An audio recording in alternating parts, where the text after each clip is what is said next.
Para may Diba? video rin ako, sir. Yan, binalik ko sa'yo ha. Yung pira ko na sa'yo pa. Sige, sir. Okay, sir. Saglit lang kuya, tawagan lang natin para alam ko kung anong magandang gawin.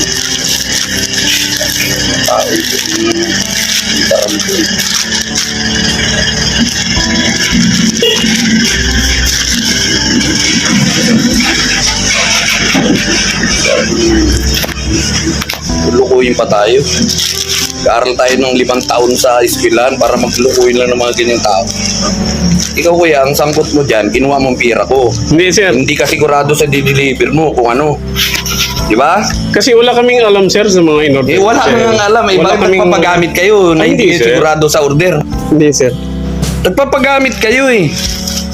Wala kaming ano, sir, dun sa Pagamit ka mga... kuya. Scammer kayo eh. Eh, sir, okay lang, sir.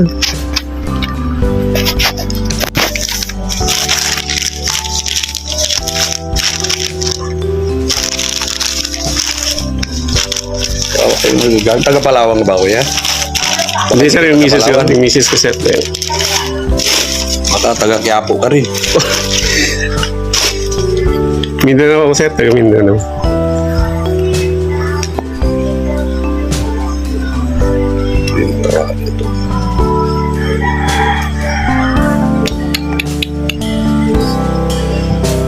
Ganda pa siguro kayo, balik mo lang 1,000 ko. Bahala kayo mag-usap sa patawagan nyo yung nagpadala sa inyo sa opisina para hindi na rin tayo, dito ka pa naman lagi nagdi-deliver. Oh, sir, walang problema, sir. Ibalik ko na nga para Teka, walang ano. Para meron lang tayong ano, sir. Meron lang akong... Oh, na binalik ko, di ba? Yan ang ano, balik na lang para wala tayong problema. Yun na natin palakihin. Kasi hindi mo rin kasalanan eh.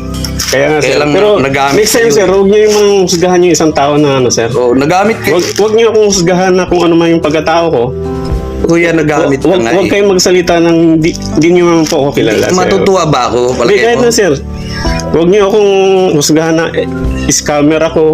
Eh, Tanungin niyo po yung mga dito, sir, kung Ang dami meron ang ako- dami ka nang diniliver sa akin. Oh, pero hindi scam ba yung na-deliver ko sa inyo, Ay, sir? ito, anong tawag mo dito sa ganito, kuya? Hindi.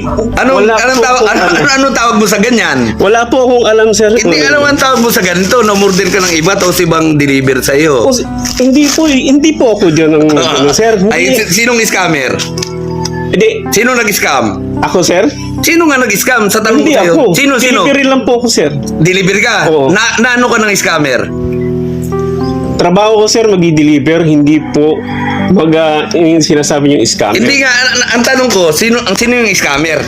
Eh di yung ano, Yan. sir, kung 9%, yung... Sinong ginamit niya? Mag-deliver? JNT, hindi kami. Sino nag-deliver? Hindi, JNT, sir. Ayan na nga ang sinasabi ko Hindi, sa'yo. wala kaming alam na ano. Kasi ako delivery lang, sir. Kuya, yun na nga. Ang problema, Kaya- nagamit ka. Once, sir, na... Kumbaga, once na nagpagamit ka sa ganyan. Sige, sir, wala na tayo na, sir. Ibalik ko yung pera sa inyo, sir. Ganyang kaso, nagpagamit ka. Pero, Kuya, damay ka dyan. ay, kahit saan tayo makarating, sir, huwag niyo akong ano. Kasi hindi, Eh, talaga makakarating tayo kung saan. huwag niyo akong idamay, sir. Kasi hindi, wala naman Ikaw ako. nga nag-deliver, paano hindi kita damay? Next time huwag ka mag-deliver kung hindi sigurado yung in-order. Sir, trabaho namin, sir, mag-deliver. Hindi po mag-scam, sir. Problema nga eh, ganito nga eh. Kaya- Hindi deliver nyo, hindi. Wag muna po kayo manghusga sa tao na hindi niyo kilala. Kuya. Scam. I-scam nga to. Pero hindi Ngayon, ko alam ikaw yun, nag-deliver. Ikaw na ginamit nila. Anong tawag? Balik ko na, sir. Para po tayo hindi, ano, sir. Kasi medyo Hindi talaga nasaktan ako doon sa Hindi. sinabi niyo, sir. Na, Kuya, masakit talaga. Kasi sinabi niyo ako kasama ako matutuwa. sa ano. Kuya, nagagamit ka nga eh. Eh, paano ko magamit? Delivery lang po ako, sir. Wala akong alam. Hindi ko mo alam na nang-scam sila. Wala akong alam, sir. I-deliver mo. Malay ko, sir, yung mga in-order niyan, ito ba, sir? Alam ko, sir. Ito, sir. Alam ko yung mga Ayun na nga. in-order niyan, sir. Kuya, ang sinasabi Wala ko akong sa'yo, alam, sir. dapat, Sana, sir. legit Wag yan. muna kayo Huwag niyong tanggapin. Ay, ikaw nga delivery lang po ako, sir. Please, delivery lang ako. Wala akong alam kung anong ano. Huwag niyo akong sabihan na scammer ako. Tao ako, ano, sir. Kuya, Nagtatrabaho pasensya ako ka, matino. pasensya ka. Kung madami ka, kasi Hindi, okay lang. May dami Nagamit yun, sir. ka eh, nagamit Magkaso ka. kayo, sir. Wala akong problema. Hindi. Magreklamo kayo sa opisina, sir. Dalhin kita doon. eh anong tawag ko doon? Eh, ikaw nag-deliver sa akin ng ganito. Hindi ganitong order ko eh. Wala akong alam, sir, sa in-order Wala niyo, kang sir. alam. Yung taong nagpa-deliver sa iyo niyan. Eh, Inorder niyo po sa anong tawag online mo yan, doon? sir.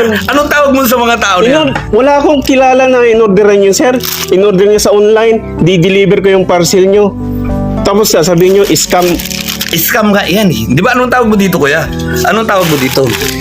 Oo nga, sir. Scam ito, di ba? Pero hindi ako nang scam. Oh, hindi ka nga, hindi ikaw. Kaya huwag niyo Pero akong ikaw damay. nag-deliver ng scam, kuya. Huwag niyo akong damay, sir. Ikaw nag-deliver ng scam eh. Ako nga Scam ito, di ba? Wala akong Alam mo alam, scam? scam. Alam mo scam?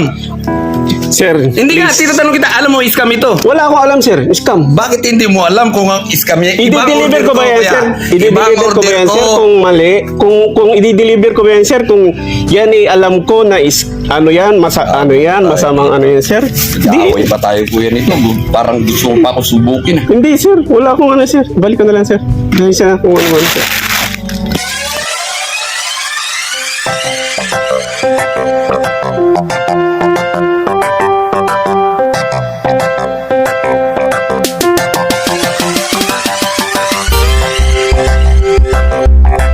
Ngayon po mga kuwela, mga kabiyaya, isang mabiyayang araw po sa ating lahat. At ngayon ang pag-uusapan natin, alam niyo naman, napanood niyo rin sa unahan ng video, ay itong isang engineer at mayaman na tao na hindi binayaran at tinusgahan ng isang rider. So nakikita ko dito sa video mga kakuwela, hindi ata na gustuhan nung engineer, ni Sir Engineer, yung kanyang in-order dito sa rider. At mukhang yung rider pa yung sinisisi niya.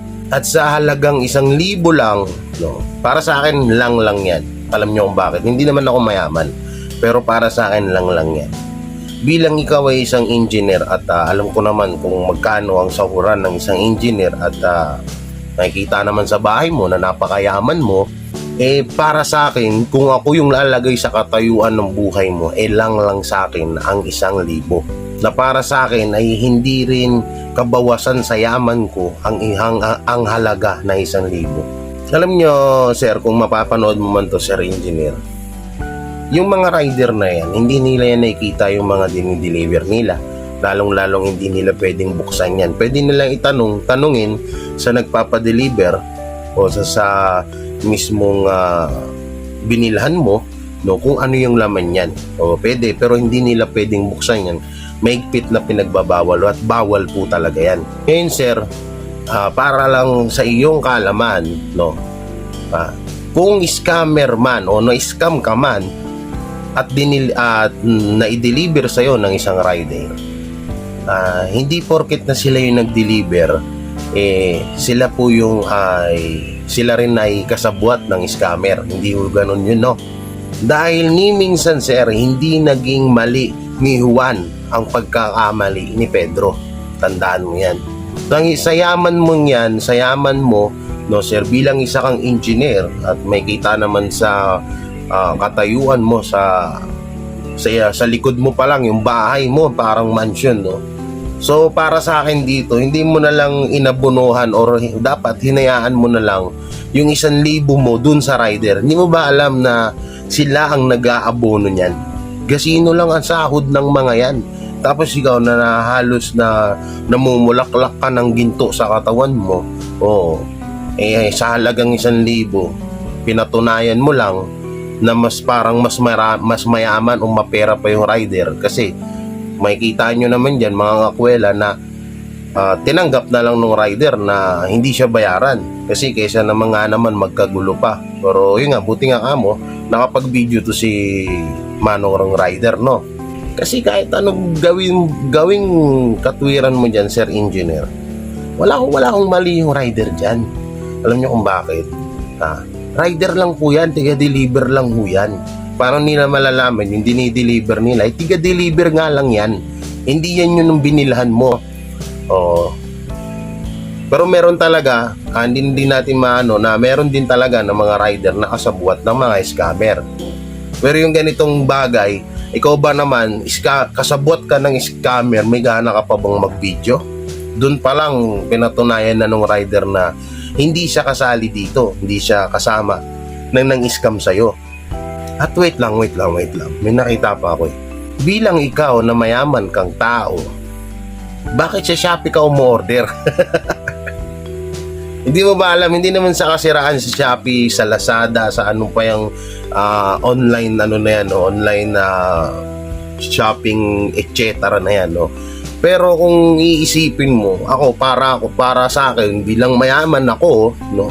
Ba't pa ako bibili sa mga ganyan? Pwede naman ako bumili sa mga mall. Ang daming mall dyan, SM, Robinson, maraming mga mamahaling mga talagang masasatisfy ka sa mga bibilin mong product or damit or kahit ano pa yan, no? Bakit doon ka pa bibili, no? Kung talagang 'di ba, nagigigil ako sa iyo eh. Ang pinakamasaklap pa dito, hindi mo na nga binayaran yung tao, inusgahan mo pa. Pero salute ako kay Manong Rider, no? Kasi naging matapang ka din. Hindi ka nagpatinag, no? Hindi mo rin hinayaan na apak-apakan ka ng tong si Sir Engineer kung anumang trabaho nitong hinayupak na to, no? Salute ako sa iyo kasi pinaglaban mo yung tama yung ginawa mo, pinaglaban mo at pinaunawa mo sa kanya. Tsaka hindi ka rin nagpatalo o hindi ka nagpadala sa init ng ulo mo. Dahil kahit ako yung tatanungin, kung ako yung nandoon sa katayuan mo, hindi ako papayag na ako yung mag-aabono, lalo't hindi ko naman yan binili. At hindi ko rin naman din yan kasalanan. Hindi ko alam kung anong may mga utak yung mga kapwa natin Pilipino. Si Sir, kung titignan mo, napakalinis, napaka-elegante, mukhang may pinag-aralan. Pero tignan nyo, anong nangyari, di ba? Kaya Sir, ulitin ko sa'yo, ang kasalanan ni Juan ay hindi magiging kasalanan kahit kailan ni Pedro. Tandaan mo yan. At speaking of Pedro, pa-subscribe po Osleg Ibarra. Di ba mga kakwela, nakakainis lang talaga kasi, di ba? No, sa halagang 1,000, dapat hinayaan niya na lang, kinuha niya na lang yung product. Sige, sabihin na natin na hindi mo nagustuhan yung na-order mo at sinisisi mo na doon sa rider. Sige, doon na tayo sa point na yun. Pero sana naman magkaroon ka ng dekadalesa. Bubulol na naman ako. Magkaroon ka naman dekalesa. Mali. Hindi, yan nyo na yan. Hindi ko mabigkas ng maayos eh. Bulol talaga ako. Kung ikaw ba naman sir sa yamang mo yan, no? Sana inabunuhan mo na lang yung hindi inabunuhan, sana binayaran mo na lang yung rider ng halagang 1,000 pesos para naman kahit pa paano may kitain din naman yung tao, no? Gastos na nga sa gasolina, pagpunta dyan sa inyo, hinusgahan mo pa na gawain daw talaga ng mga rider yan, no? So parang dun maling-mali talaga yung ginawa mo eh. Tsaka isa pa, feeling ko si Sir ngayon lang to umorder sa mga ganyan. Alam niyo kung bakit? Kung mapapansin nyo sa video, no, parang wala siyang alam eh. Alam niya, parang wala siyang alam na ganito ganyan, yung pagdi-deliver ng mga rider ay hindi talaga nila nakikita. Alam niyo naman, naka-shield yan. Ano daw talaga yan, pamamaraan ng mga scammer, no. So, kung ganun pala na yung mga ganyan pamamaraan ng mga scammer, ba't ka umorder kung di ka ba naman tanga? Dahil alam niyo sa panahon talaga, hindi nasusukat ang karangyaan, katayuan sa buhay, o personalidad, o yung panglabas na anyo, no, sa mga mabubuti at masasamang tao. Dahil kung mapapansin niyo si Sir, mukha namang may pinag-aralan, mukha namang may isip din, may talino, pero anong nangyari, di ba? Kadalasan kasi sa Pilipinas kung sino yung mga mukha pang mga walang nya, yung mga mukha pang tarantado, yung mga mukhang hindi mapagkakatiwalaan, sila pa talaga yung may pusong Pilipino. Sila pa talaga yung yung tinatawag na maka-tao. Yung mga ganito katulad ni Sir, puro lang 'to eh. Puro yaman lang ang nito eh. Di ko alam, sobrang talino siguro yun, naputulan ng isang ugat. Pero yun, naawa ko dun sa rider. Sana naman na kung sino man makakapanood nitong video na to, may tumulong din kay kay Manong Rider, no? Kahit man lang sana mabigyan ng kung alam ko lang talaga ang ano mo, hindi ko kasi mahanap-hanap yung mismong main Facebook mo, no? Kahit papaano sana mabigyan man lang natin ng pamasko or pang handa niya sa darating na Pasko, di ba? Kahit papaano mahibsan man lang yung sakit na panguhusga sa kanya nung ni Sir Engineer ko, no? O, na napakayaman kasi. Kaya yun, ewan ko ba? So yun, ulitin ko, no, sa lahat ng mga kapanood nito, bago kayo order sa mga ganitong mas i-sure nyo po na hindi scam at kung ano ba yung nakita nyo picture sa binibenta, ayun din po yung darating din sa inyo. I-sure nyo mismo at pinaka the best, promekta na ho kayo. O, marami hong mall dyan na malalapit sa lugar nyo. Kung tinatamad kayo, huwag kayong tamarin na pumunta sa mga mall-mall na yan. Kung ano may mga gusto nyong bilhin.